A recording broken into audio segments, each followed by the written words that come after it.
جی ہاں، معاملہ ہے سائفر کیس کا جس کا ممکنہ طور پہ پھر سے آغاز ہوگا۔ وجہ یہ ہے کہ جیل ٹرائل اور جج تعیناتی کے خلاف چیئرمین پی ٹی آئی کی انٹرا کورٹ اپیل منظور کر لی گئی۔ اسلام آباد ہائی کورٹ نے جیل ٹرائل میں اب تک کی کارروائی کو کالعدم قرار دے دیا ہے۔ 13 نومبر کو کابینہ منظوری کے بعد جیل ٹرائل نوٹیفیکیشن کا ماضی پر اطلاق نہیں ہوگا۔ فیصلے میں یہ کہا گیا ہے سائفر کیس میں جیل ٹرائل کا 29 اگست کا نوٹیفیکیشن بھی کالعدم قرار دے دیا گیا ہے۔ آپ کو بتائیں کہ سائفر کیس ہے یہ اور جیل ٹرائل اور جج تعیناتی کے خلاف چیئرمین پی ٹی آئی کی انٹرا کورٹ اپیل منظور کر لی گئی ہے۔ اسلام آباد ہائی کورٹ نے جیل ٹرائل میں اب تک کی کارروائی کو کالعدم قرار دے دیا ہے۔ اسی بارے میں ہم بات کریں گے۔ ماہر قانون عابد زبیری صاحب ہمارے ساتھ موجود ہیں۔ عابد زبیری صاحب جو ہیں وہ سپریم کورٹ بار کے سابق صدر بھی ہیں۔ عابد زبیری صاحب فرمائیے گا، ہم تو یہ سمجھ رہے تھے کہ شاید معاملہ آگے کی طرف جائے گا، لیکن یہ جو فیصلہ ہے اس سے تو لگ رہا ہے کہ we are back to square one. بسم اللہ الرحمن الرحیم۔ دیکھیے بالکل آپ وجہ فرما رہے ہیں کہ انہوں نے سارے نوٹیفیکیشنز کو بھی کالعدم قرار دے دیا، ٹرائل کو بھی کالعدم قرار دے دیا اور یہ کہا کہ جیل کے اندر یہ ایک ٹرائل نہیں ہو سکتا۔ تو یہ دیکھیں کیونکہ دیکھیں بیسک میں نے ابھی ججمنٹ نہیں دیکھی، شاید آپ نے دیکھی ہو، لیکن بیسک بنیادی حق جو ہوتا ہے ایک آدمی کا، ایک ملزم کا ہوتا ہے کہ اس کا جو ٹرائل ہے وہ کھلی عدالت میں ہونا چاہیے، سب کے سامنے ہونا چاہیے۔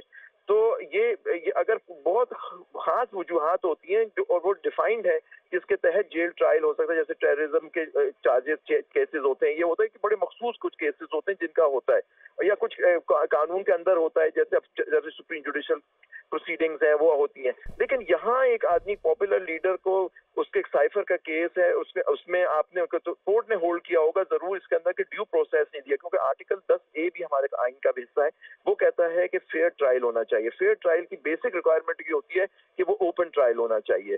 تو یہاں انہوں نے کوئی ایسے گراؤنڈز نہیں دیے ہوں گے سیکیورٹی کے، یا جو باتیں وہ کرتے تھے کہ جس کی وجہ سے انہوں نے جیل میں ان کا ٹرائل رکھنا تھا، کیونکہ بیسک مقصد اس کا یہ، وہ تو قانون میں انہوں نے نہیں کہا ہوگا، لیکن بیسک مقصد یہی تھا کہ ایک پاپولر لیڈر کو لوگوں کے سامنے آنے سے روکنا ہے۔ تو یہ اب دیکھیں نیچرلی جو پارٹی جس کے خلاف وہ ہوگا وہ اس میں اپیل کرے گی سپریم کورٹ میں، اب وہاں دیکھنا ہے وہاں جا کے آتا ہے۔ لیکن یہ بڑی ایک صحیح بات ہوئی ہے کہ کیوں اس سے پہلے بھی جتنے لیڈران تھے ان سب کے بھی جب بھی ٹرائل ہوا اوپن کورٹ میں ٹرائل ہوا، چاہے وہ آصف زرداری صاحب ہوں، نواز شریف صاحب ہوں، شہباز شریف صاحب، سب کے اوپن ٹرائل ہوئے آج تک۔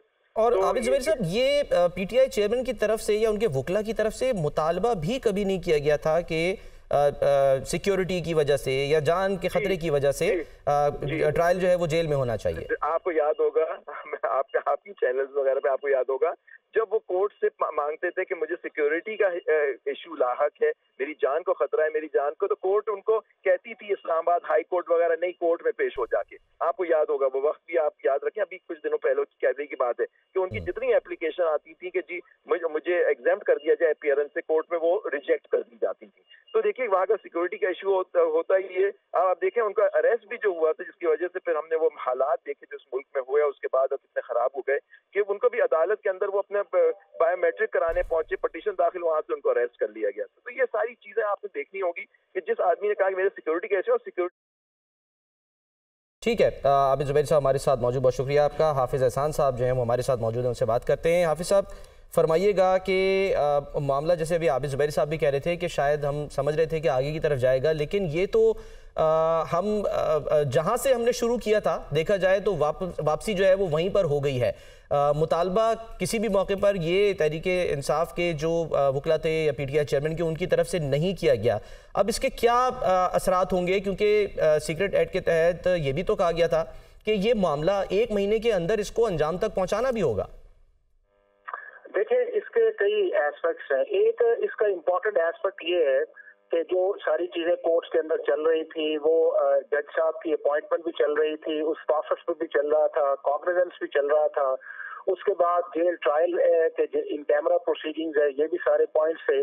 تو کچھ چیزیں واضح ہو گئی ہیں۔ واضح یہ ہو گئی ہے کہ نمبر 1 یہ ہے کہ جو اسپیشل جج کی اپوائنٹمنٹ ہے جو فیڈرل گورنمنٹ نے کی ہے 29 جون کو، اس کو اسلام آباد ہائی کورٹ کے ڈویژن بینچ نے ویلڈ کیا ہے۔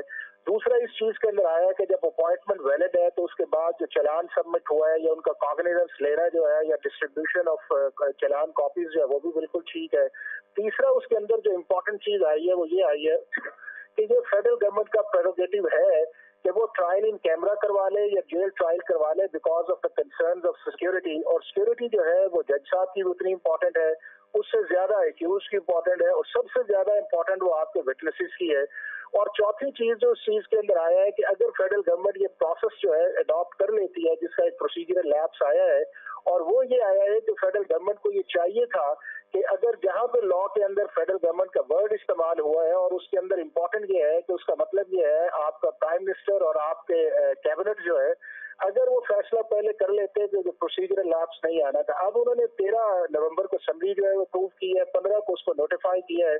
तो जब ये सारी चीजें हैं तो उसके टेक्निकल ग्राउंड्स के ऊपर ये है कि आप रिट्रोस्पेक्टिव इफेक्ट जो है वो इस चीज का नहीं दे सकते, इसका प्रोस्पेक्टिव आएगा।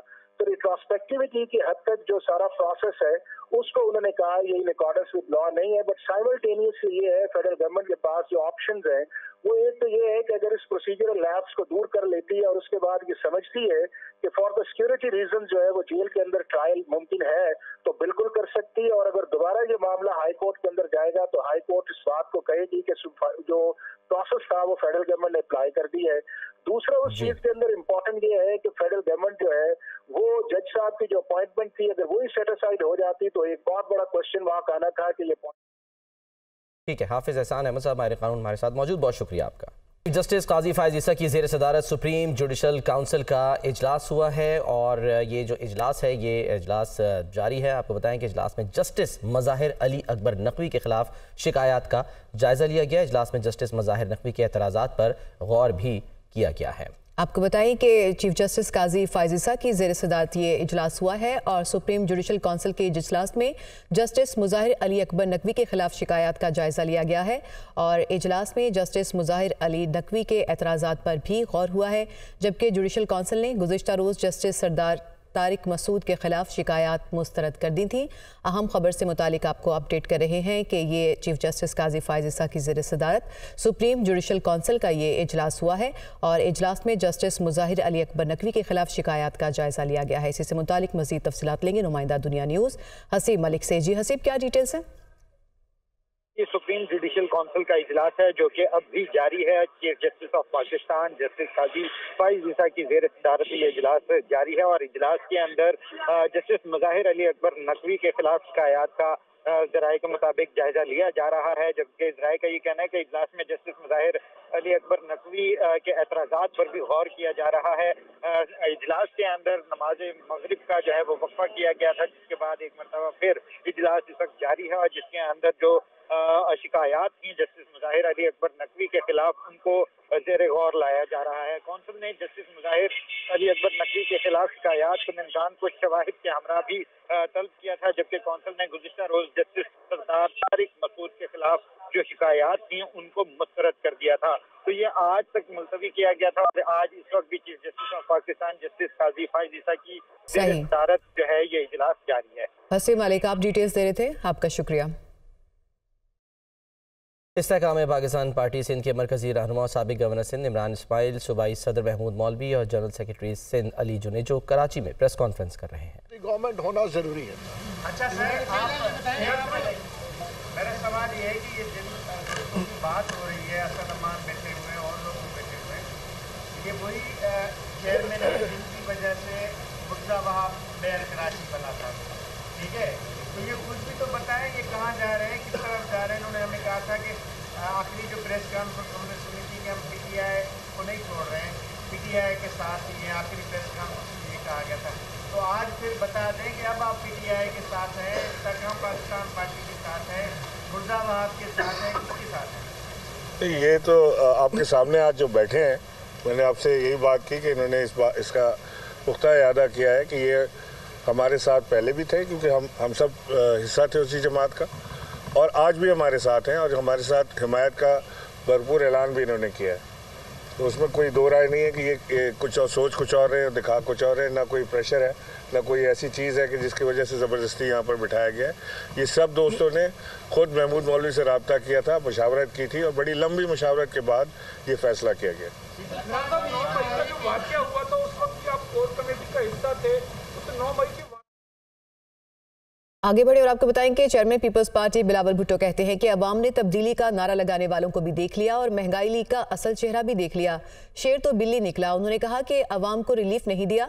मजीद कहा कि फरवरी में इलेक्शन और सर्द मौसम से मुतालिक कहने वालों को बता दूं कि पीपल्स पार्टी हर किस्म के हालात में इंतखाबात में भरपूर हिस्सा लेने के लिए तैयार है और इस मरतबा फतह भी पीपल्स पार्टी की होगी। वो दीर में जलसा-ए-आम से खिताब कर रहे थे।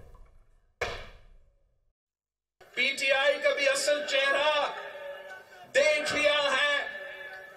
वो जो तब्दीली का नारा उठाते हैं, उन्होंने तबाही के अलावा कुछ नहीं किया। आपने अब महंगाई लीग का भी असल चेहरा देख लिया है। वो शेर तो बिल्ली निकल लिया है। अब आपको पाकिस्तान पीपल्स पार्टी को मौका देना पड़ेगा। जैसे आपने कायदे अवाम शहीद जुल्फिकार अली भुट्टो को मौका दिया, जो साबिक हमारा कबायली इलाके फाटा के या बाटा के, उनको एक स्पेशल स्टेटस देना पड़ेगा। जो कायदे अवाम शहीद जुल्फिकार अली भुट्टो ने टैक्स रिलीफ यहां के अवाम को कस्टम्स एक्ट के मुताबिक दिए थे, उसको हमें परमानेंट कराना। कुछ लोग कहते हैं कि फरवरी में बहुत बर्फबारी होगा, इलेक्शन आगे ही करें, तो शायद उनके लिए मसले हैं, लेकिन पीपल्स पार्टी के जियाले, चाहे वो गर्मी हो चाहे वो सर्दी हो, वो इलेक्शन के लिए तैयार है। वो इलेक्शंस लड़ने चाहते हैं, जीतने चाहते हैं और अपने मुल्क की खिदमत करना चाहते हैं। और कायद मुस्लिम लीग नून नवाज शरीफ से मुलाकात के बाद मीडिया से गुफ्तगू करते हुए JUIF के सरबराह मौलाना फजलुर रहमान का कहना था कि बुजुर्ग और बच्चे की सोच में फ़र्क होता है और बिलावल भुट्टो के बयानात में वही फ़र्क नज़र आ रहा है। सियासत बच्चों के हवाले नहीं होनी चाहिए। उनका कहना था कि इंतखाबी माहौल में कोई तलखी नहीं पैदा करनी चाहिए। एक इलेक्शन मुतनाज़ा हुआ, पाकिस्तान मज़ीद का मुतहम्मिल नहीं हो सकता। पहला पैगाम तो उन्होंने अपने वालिद को दिया है, तो और उनकी वालिदा हयात होती फिर क्या करते हैं। बुजुर्ग की और बच्चे की सोच में जो फ़र्क होता है, वही फ़र्क हमें गुफ्तगू में और बयानात में नज़र आ रहा है। और हमारी सियासत बच्चों के हवाले नहीं होना चाहिए। इंतखाबी मराहिल हैं, उनको भी हम बाहमी मुफाहमत के साथ और एडजस्टमेंट के साथ हम आगे बढ़ना चाहेंगे, एक दूसरे के साथ करीब तर रहते हुए। बाकी पार्टियों से भी हमारे रवाबित रहेंगे।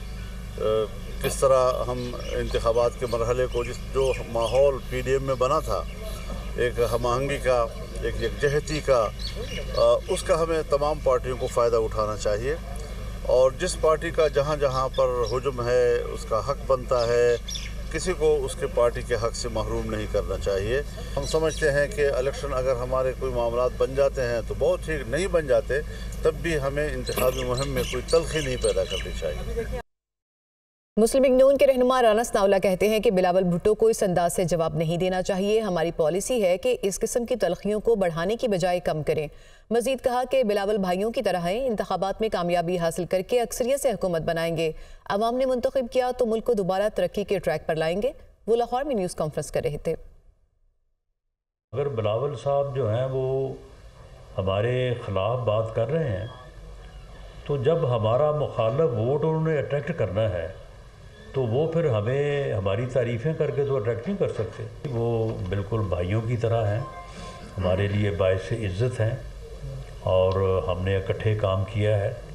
मेरी उनसे भी ये गुजारिश होगी कि सियासत में जो गंदगी और ओए तोए का कल्चर हमने फेस किया है पिछले पौने 4 साल, 3.5 साल, जिसकी वजह से मुल्क जो है वो बहरानों का शिकार हुआ। हमने ये देखा कि अपोजिशन से, अपने मुखालिफ सियासतदानों से बात करने के रवादार न थे और इतना तकब्बर और इतनी रौनियत थी कि वो हर बात पे यानी जो है वो इस किस्म की गुफ्तगू करते थे कि जो किसी भी अखलाकी दायरे में नहीं आती। तो हमें ऐसी सूरत हाल से जो है वो बचना चाहिए। قائد نون لیگ نواز شریف کی اسلام آباد ہائی کورٹ میں میڈیا سے مختصر گفتگو۔ میاں صاحب، کیا آپ نے خابر مانیکا کا انٹرویو دیکھا ہے؟ صحافی کا ان سے سوال، جی دیکھا ہے، نواز شریف کا جواب۔ رانا ثناءاللہ نے انٹرویو میں جو بات کہی، کیا وہ درست ہے؟ صحافی کا سوال، جو باتیں انہوں نے کی ہیں میرا نہیں خیال کہ اس کے بعد ریاست مدینہ کا نام لینا چاہیے تھا۔ نواز شریف کا یہ جواب۔ اسٹاک مارکیٹ میں مزید تیزی دیکھنے میں آ رہی ہے۔ ڈالر آہستہ آہستہ نیچے آ رہا ہے۔ انڈیکس ٹریڈنگ کے دوران نئی بلندیوں کو چھو گیا، جبکہ سونے کی قیمتوں میں معمولی اضافہ ریکارڈ کیا گیا ہے۔ تفصیلات جانیے اس رپورٹ میں۔ اسٹاک مارکیٹ میں 293 پوائنٹس اضافہ ہوا اور انڈیکس 57,371 پوائنٹس پر بند ہوا۔ مارکیٹ نے ٹریڈنگ کے دوران 57,691 پوائنٹس کی بلند ترین سطح کو چھوا۔ بروکرز کا کہنا ہے کہ عالمی مالیاتی اداروں سے مالی تعاون ملنے کی امیدیں زور پکڑ جانے سے بازار میں شیئرز کے خریداروں کا اعتماد بڑھ رہا ہے۔ دوسری جانب انٹر بینک میں ڈالر کی قدر میں 18 پیسے کمی ہوئی اور یہ 285 روپے 79 پیسے پر بند ہوا۔ اوپن مارکیٹ میں عوام کے لیے ڈالر 50 پیسے کمی سے 287 روپے کا ہو گیا۔ ڈیلرز کا کہنا ہے کہ رواں کھاتوں کے خسارے میں کمی اور غیر ملکی سرمایہ کاری میں اضافے سے روپے کی قدر کو سہارا ملا ہے۔ تاہم زر مبادلہ ذخائر کا موجودہ حجم ناکافی ہے جو روپے کو عدم استحکام کا شکار کر سکتا ہے۔